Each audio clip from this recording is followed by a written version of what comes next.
Clarice Starling is a trainee running through an obstacle course at the FBI headquarters. She is found by someone who says that Crawford, the head of behavioral sciences, wants to see her. She runs back to headquarters and goes straight to Crawford's office. As she waits for him, she looks at articles he has on the wall about a serial killer, Buffalo Bill, who is still on the loose. Crawford walks in. He tells her she's at the top of her class and he has a job for her. She's a trainee and is close to graduating. Crawford knows she wants to work for him when she graduates. He says they have criminals in custody that they want to profile. Dr. Hannibal Lecter is a psychopath and a cannibal. He's been difficult to profile, and Crawford wants Clarice to try and interview him. He warns Clarice to be careful and not let him get inside her head. Clarice visits Hannibal at the Baltimore Hospital for the Criminally Insane. The head of the facility, Dr. Chilton, calls Hannibal a monster and seems to enjoy having him locked up. He flirts with Clarice and suggests she spends the night with him. She refuses. Chilton explains to Clarice that they can't test Hannibal because he's too clever and can manipulate the results. Chilton casually says he thinks Crawford is trying to use Clarice's attractiveness to get Hannibal to talk. Before meeting him, she is instructed not to touch or approach the glass of Hannibal's cell. She may only give him paper and must accept nothing he gives her. Clarice walks past prisoners who shout crude things at her and finds Hannibal standing in the middle of his cell, waiting for her. He calmly greets her and asks to see her credentials. He realizes it will expire soon and thinks it's funny Crawford sent a trainee. Hannibal tries to get into her head. Clarice is polite and asks Hannibal about the drawings in his cell. Clarice asks him to fill out a questionnaire, and Hannibal is disappointed because she was doing well until then. He asks for the questionnaire anyway. He then profiles Clarice and gets in her head. Clarice challenges him to profile himself. Hannibal tells her about someone who tried to test him. He killed and ate them. Clarice walks away, and a prisoner scares her. Hannibal calls to her. He tells her to look within herself and find Miss Moffat, an old patient of his. The experience shakes Clarice. She remembers being a child and hugging her father, a policeman. She cries next to her car. Clarice is called to Crawford's office. He tells her Hannibal whispered things to Miggs, the prisoner who scared her. Later that night, Miggs killed himself. Crawford asks about Moffat. Hannibal destroyed his list of clients before being arrested. Clarice remembered that Hannibal said, "Look deep within yourself," and found a yourself storage facility in his hometown. She travels to the facility and finds a storage unit with a prepaid contract belonging to Miss Esther Moffat. No one's visited the unit in a decade. Clarice cuts herself as she enters the storage unit. There are many things in the unit belonging to Hannibal, including a car. She opens the car and finds a decapitated head in a jar. Clarice visits Hannibal. She's sitting in front of the glass. The light is off and Hannibal sits in the dark. She figures out Miss Esther Moffat is an anagram for "Miss the Rest of Me." Hannibal smells the blood from Clarice's cut. He reveals that the head belonged to an old patient of his, Benjamin. He was a fledgling killer's first victim. The lights suddenly turn on in Hannibal's cell. His drawings are gone, and a TV will be played loudly in front of his cell as punishment for Miggs' death. Hannibal believes Buffalo Bill killed Benjamin. He offers to profile Bill, but he wants a deal to move him to a federal prison where he has a cell window with a view. A woman arrives at her apartment building. Someone with night vision binoculars is watching her. She sees a man struggle to get furniture into his van and offers to help. He kidnaps her. A new victim of Buffalo Bill is found. Clarice is invited to go with Crawford as they view the body. As they drive together, Clarice asks Crawford if he sent her to Hannibal to gain information on Buffalo Bill. He confirms it, and she says she wishes he'd told her. He says Hannibal would have figured out any agenda she had. They arrive and inspect the body.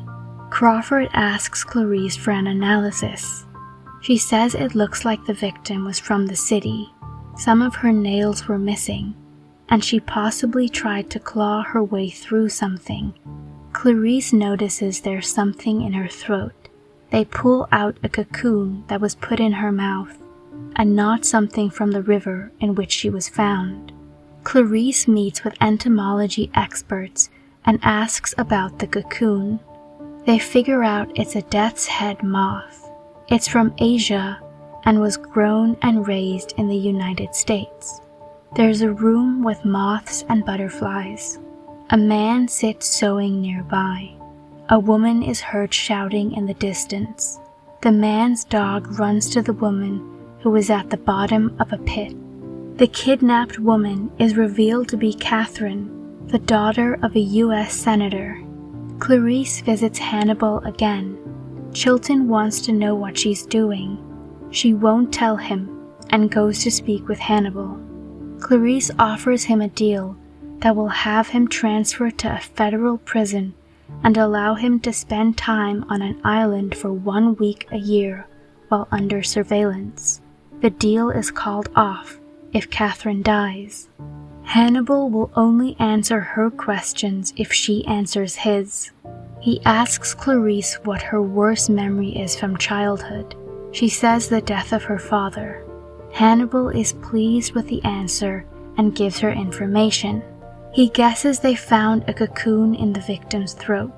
Clarice confirms that they also found a cocoon in Benjamin's head.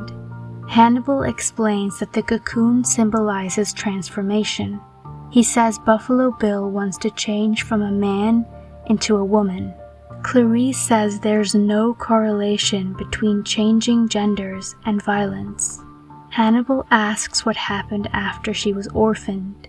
She says she lived with her mother's cousin for 2 months and then ran away. Hannibal says Bill is using the gender change as a cover for his true violent nature. Hannibal says there are 3 places to have a sex change. They would have rejected Bill for severe childhood disturbance with evidence of violence. Chilton secretly listens to their conversation. Later, Chilton mocks Hannibal, saying there's no deal, and he is fooled. Chilton leaves his pen on Hannibal's bed. Hannibal looks at it.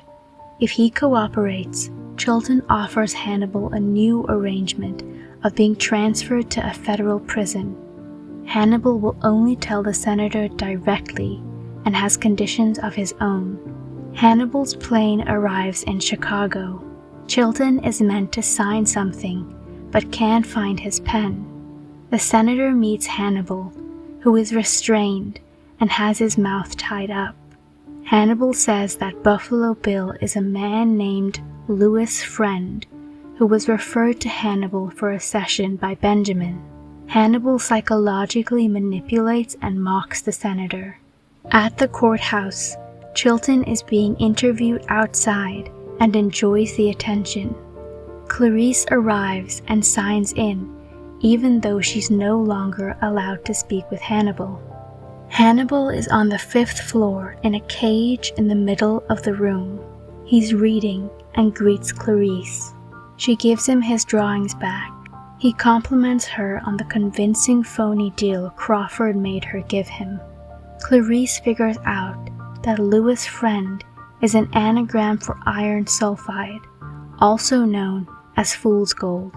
Hannibal says Buffalo Bill's desire for a gender change feeds something he covets. He asks Clarice why she left her aunt's ranch. Clarice recalls that she woke up and heard lambs screaming. She looked for the noise and found them in the barn, being slaughtered. She tried to let them out, but they wouldn't run. The lambs were too heavy for her to carry. She ran away and was soon picked up and taken back. The lambs had all been killed. She still hears the screaming in her dreams. Hannibal guesses that she believes saving Catherine will be saving a lamb, and she'll stop hearing the screams. Chilton walks in and takes her away. Hannibal gives her case files before she leaves. Hannibal is brought a second dinner of lamb chops that he requested. He takes something out of his mouth. It's a gold pin broken off Chilton's pen. He greets the guards and has his hands handcuffed through the bars. He picks the lock with a pin and attacks the guards. Downstairs, they see the elevator going up to Hannibal's floor. The elevator moves down and stops on the 3rd floor. They call for a SWAT team and an ambulance. On the 5th floor, they find one of the guards strung up with his skin cut. Hannibal is missing. The other guard is lying nearby and has a bloody cut-up face. He's alive. The guard is put on a stretcher and taken to the elevator. In the elevator, blood drips from the hatch at the top. The guard is rushed out. They think the blood belongs to Hannibal. They open the hatch and they find it's the other guard with his face missing. Hannibal is disguised as the guard in the ambulance. He takes off the face he'd skinned and attacks the people in the ambulance before escaping. Clarice studies Hannibal's documents and realizes that Bill knew the first victim. She was the only one weighed down because he wanted to be able to see her. She goes to the first victim's hometown and looks in her bedroom and sewing room. She sees the clothing cuts are similar to pieces of skin taken from the victims and figures out that Buffalo Bill is trying to make a bodysuit out of his victim's skin. She calls Crawford. Through the hospitals Hannibal recommended, they found a man named Jamie Gum. They believe he's Buffalo Bill and go to his house. Clarice is told to follow up by interviewing people who knew the first victim. Catherine tricks Bill's dog into joining her in the pit. Bill puts on makeup and jewelry and pretends to be a woman. Clarice speaks with a woman who knew the first victim. She tells Clarice that the first victim had clothing alterations done by Mrs. Littman and gives the address. Bill finds his dog in the pit with Catherine. She uses the dog as a hostage to make Bill take her out of the pit. Bill gets angry. Crawford and the FBI arrive at Bill's house. They ring the doorbell and an alarm goes off in Bill's basement. Bill answers the door and sees Clarice. The FBI doesn't find anyone in Bill's house. Crawford realizes Clarice is in danger. Bill says his name is Jack Gordon and invites Clarice in to give her a card from Mrs. Littman's son. Clarice sees a death's head moth land on some yarn. She pulls a gun on him and he runs down to the basement. She follows. Clarice finds Catherine but has to leave her to first catch Bill. Clarice searches the rooms. Bill turns off the lights and uses night vision goggles. He watches and follows Clarice. She's scared and trying to make her way out. He points a gun at her. She hears him cock the gun and turns to shoot him. Bill dies. The FBI arrive and helps Catherine. Crawford checks on Clarice. Clarice soon graduates as an FBI agent. At the graduation party, she is told she has a phone call. Crawford congratulates her. They shake hands, and he says her father would have been proud. Clarice goes to the phone. It's Hannibal on the line. He asks if the lambs have stopped screaming. She asks him where he is. Hannibal wishes he could chat longer, but he's having an old friend for dinner. He hangs up and watches as Chilton arrives in the Bahamas. He's on the run from Hannibal. Hannibal wears a disguise and strolls after him.